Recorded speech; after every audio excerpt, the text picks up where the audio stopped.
Bismillahirrahmanirrahim. Assalamualaikum warahmatullahi wabarakatuh. Kisah Syekh Abdul Qadir dan Nasrani yang masuk ke Islam.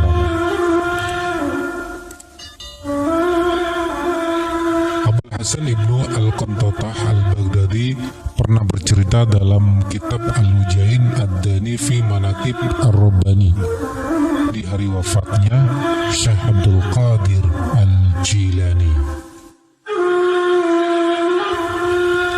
Dulu ketika aku sedang sibuk dengan ilmu, memperbanyak bangun malam dan mengawasi keperluan Tuan Syekh. Suatu malam beliau keluar dari rumahnya, ketika itu bulan Safar tahun 553 Hijriah. Aku pun membawakan teko untuk beliau, namun beliau tidak mengambilnya. Syekh Abdul Qadir memberi semacam isyarat ke pintu madrasah dan pintu itu pun terbuka. Kemudian beliau keluar dan aku pun ikut keluar mengikutinya dari belakang.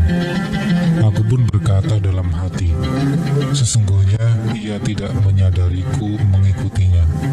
Pintu pun tertutup dengan sendirinya. Begitupun dengan pintu kota, ia terbuka sendiri. Syekh Abdul Qadir berjalan tidak jauh hingga sampai di suatu daerah yang tidak aku ketahui.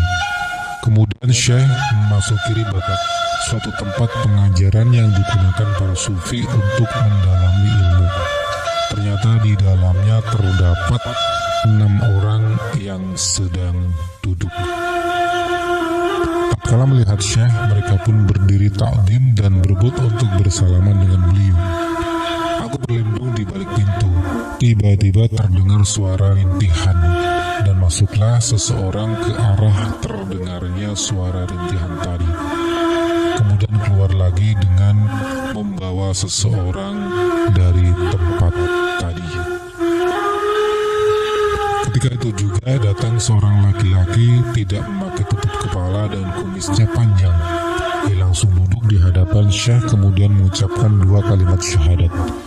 Setelah mengucap kalimat syahadat, ia mencukur kumis dan rambutnya.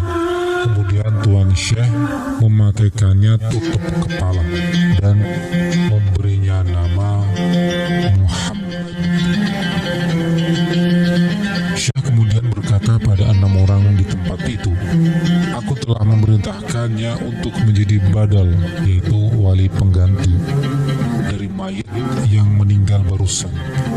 Mereka pun menjawab, sam'an wa ta'atan. Setelah selesai, Syekh Abdul Qadir keluar. Aku mengikutinya dan ternyata aku baru sadar bahwa kami di Baghdad. Beliau pulang melalui jalan yang sama seperti ketika berangkat. Kemudian masuk kembali ke rumahnya. Besoknya aku datang untuk mengaji kepada beliau, sekaligus menanyakan peristiwa tadi malam. Tiba-tiba aku takut dengan sendirinya karena kewibawaannya, hingga aku tidak bisa membaca kitab.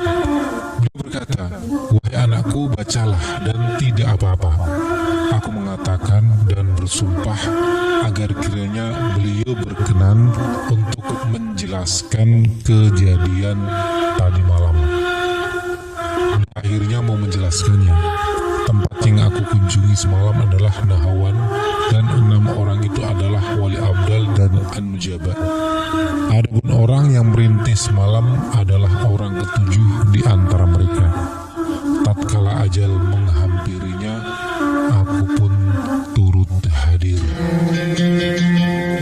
Kemudian yang membawa jasadnya keluar semalam, ia adalah Nabi Khidir alaihi salam.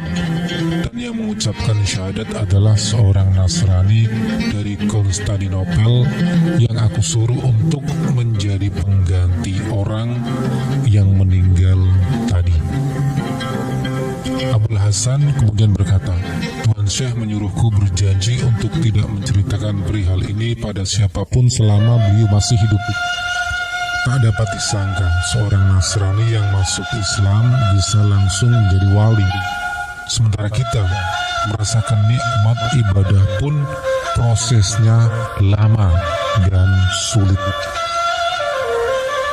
Disitulah mengapa kita tidak boleh menghukumi seseorang semasa hidupnya meskipun dia seorang non-muslim. Karena kita tidak tahu, mungkin di akhir hayatnya Allah Subhanahu wa Ta'ala memberinya hidayah dan memasukkannya ke surganya.